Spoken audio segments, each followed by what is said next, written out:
네, 안녕하세요. 미스터 프릴리입니다. 이번 시간에는 모그래프 매트릭스를 하려고 했었는데요. 지난 시간에 우리가 클로너까지 다 했었잖아요. 근데 이제 몇 가지 빼먹은 게 있더라고요. 여기 있는 이 옵션들인데, 이것들을 한번 간단하게 팁 형식으로 짚고 넘어가고, 다음 매트릭스를 진행하기로 할게요. 매트릭스 진행하고 나면은 나머지 것들은요, 이펙터랑 같이 설명을 해야 되기 때문에, 이펙터랑 동시에 진행이 될 겁니다.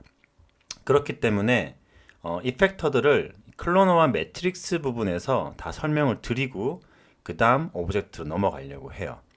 자, 그러면은 오늘 이 부분들 한번 설명을 드리려고 하는데요. 간단하게 옵션들만 설명을 해드리고 실전에서 사용할 때도 이것들을 같이 곁들여서 사용을 한번 해보도록 할 겁니다. 나중에 간단하게 설명을 드릴게요. 자, 그러면 여기 swap 클론 매트릭스가 있는데요. 간단하게 생각하시면 돼요. 클로너로 제가 이렇게 매트릭스 그리드 어레이로 해가지고 제가 이런 거 하나 만들었어요. 이렇게 그 다음에 매트릭스도 마찬가지로 똑같이 얘랑 똑같이 적용을 시킬게요. 이렇게 카피를 해서 적용을 시켰어요. 이렇게 그런 다음에 지금 얘도 그리드 모드로 해놓고 제가 500, 500, 500으로 띄워놨고 얘도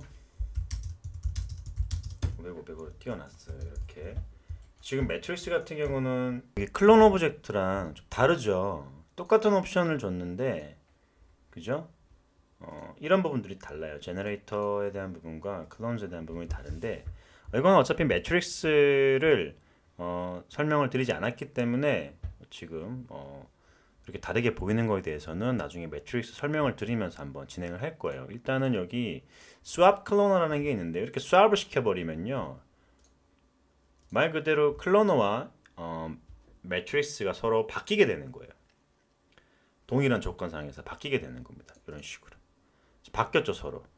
근데 이거는 어떨 때 뭐 쓴다, 어떨 때 어떻게 쓴다 이게 정의되어 있지는 않아요 사실. 그렇기 때문에 향후 우리가 작업을 하면서 이것들을 활용할 수 있는 기회가 있다면 한번 실전에서 응용을 해보려고 합니다. 일단 이렇게 두 개가 수합이 된다라는 거 이걸 알아놓으시면 되고요. 그 다음에 이제 모그래프 셀렉션이라는 게 있는데 예를 들어서 지금 제가 이렇게 모그래프 셀렉션을 가지고 선택을 이렇게 할 수가 있어요. 그러면 이렇게 셀렉션이 되죠. 클리어를 할 수 있고 인버트도 할 수가 있어요. 이런 식으로. 근데 이제 요거에 어떨 때 많이 쓰냐면요. 이거는 이렇게 적용시켜 놓은 상태에서 제가 모그래프에서 이걸 나중에 우리가 작업을 할 건데 한번 미리 보여드릴게요. 이게 포뮬러 같은 걸 줬다고 칠게요. 그러면은 이렇게 셀렉션 된 부분 이렇게 드래그해서 넣을 수가 있거든요. 이 포뮬러에서 셀렉션 된 부분만 이렇게 효과를 주는 거라고 보시면 돼요. 그래서 나중에 모그래프를 편집할 때 유용하게 쓰인다는 거. 모그래프 웨이트 플랜 브러쉬 같은 경우도요 비슷한 거라고 생각하시면 되는데 향후 이거는 조금 대용량 작업을 할 때 많이 사용이 될 수도 있는 부분이어서 향후에 우리가 실전에서 꼭 한번 써볼 겁니다. 얘 같은 경우도요 선택을 하는데 지금 색이 셀렉션하고 좀 다르죠. 진하게 되는 것도 있고 연하게 되는 것도 있고 그죠. 이렇게 강약을 줄 수가 있는 거예요. 캐릭터 웨이트하고 비슷한 건데 이렇게 웨이트를 잡고 포뮬러에다가 셀렉션 부분에다가 이 모그래프 웨이트 맵 태그를 이렇게 적용을 시켜요. 그러면은 어떤 부분은 세게 어떤 부분은 약하게 이런 식으로 강약 조절이 돼요. 그래서 나중에 어떤 애니메이션을 줄 때 이 웨이트 브러쉬를 가지고 이용을 하면은 상당히 모그래프 기존의 모그래프의 이 웨이트 페인트 브러쉬가 없었을 때랑 생기고 나서의 차이점이 굉장히 커요. 그래서 나중에 우리가 뭐 모그래프의 클로너 오브젝트 가지고 어떤 되게 촘촘한 클로닝이 되어 있는 뭐 웨이브 같은 걸 만든다라고 했을 때 이런 걸 사용하면은 굉장히 부드럽고 굉장히 내가 어떤 부분은 절제를 하고 어떤 부분은 좀 더 과하게 표현할 수 있고 이런 것들을 컨트롤하는 데 있어가지고 굉장히 중요한 툴이라고 말씀드릴 수 있을 것 같네요. 자, 그리고 여기 보시면 리니어 클론 툴, 레디얼 클론 툴, 그리드 클론 툴이 있는데 사실 이거는 이제 클로너 가지고 다 해결이 되는 건데요. 바로 이제 제작을 할 때 클로너에서 있는 리니어, 레디얼, 그리드랑 똑같습니다. 근데 이제 이렇게 해서 뭘 넣고 어쩌고 하지 않고 카피가 될 대상이 하나 있어요. 예를 들면은 이게 어떤 모델링 파일이라고 칩시다. 그러고 내가 즉흥적으로 리니어나 혹은 레디얼이나 그리드로 이제 카피를 하고 싶을 때 쓰는 툴인데요. 선택하시고 리니어 툴 선택하시면 여기 고르는 게 있어요. 클론즈 인스턴스가 있는데 일단 클론즈가 기본 값이에요. 그래서 클론즈를 이렇게 카피를 가능해요. 이런 식으로. 그죠?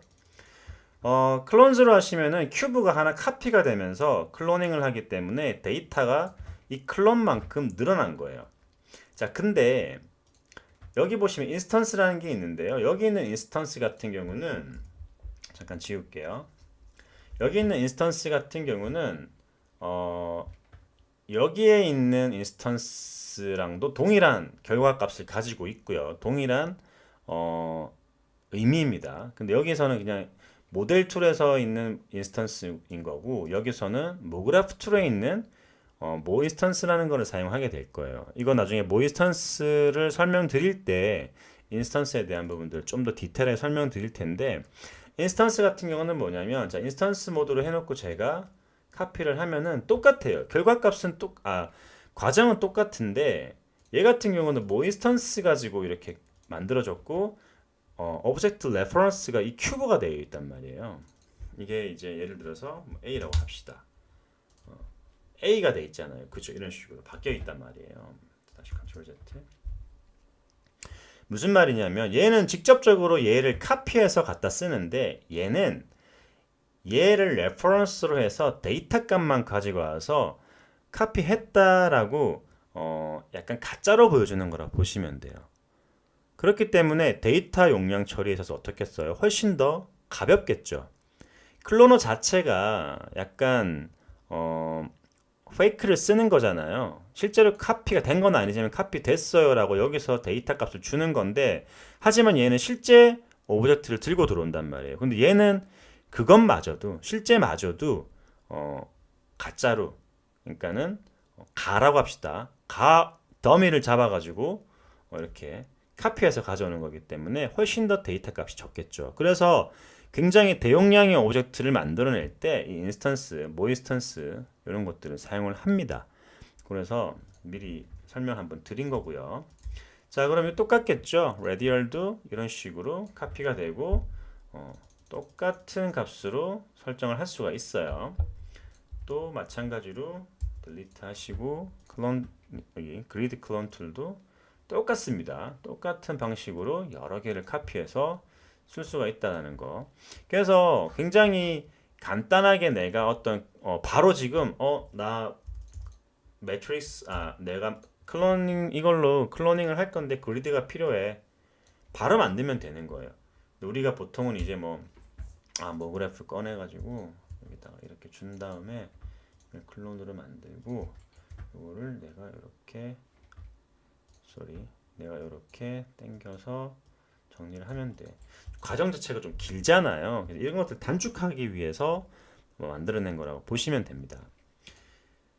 굉장히 짧게 끝내드렸어요. 그래서 사실 이것들은 우리가 앞에 이제 이런 오브젝트들 중에서도 클로너랑 매트릭스 같은 거 작업할 때 굉장히 많이 사용을 할 거예요. 그렇기 때문에 미리 한번 툴적인 부분들 한번 빼먹고 간 것 같아가지고 한번 설명을 드렸던 겁니다. 다음 시간에는 바로 매트릭스 굉장히 중요해요. 그래서 매트릭스를 진행하도록 하겠습니다. 수고하셨습니다.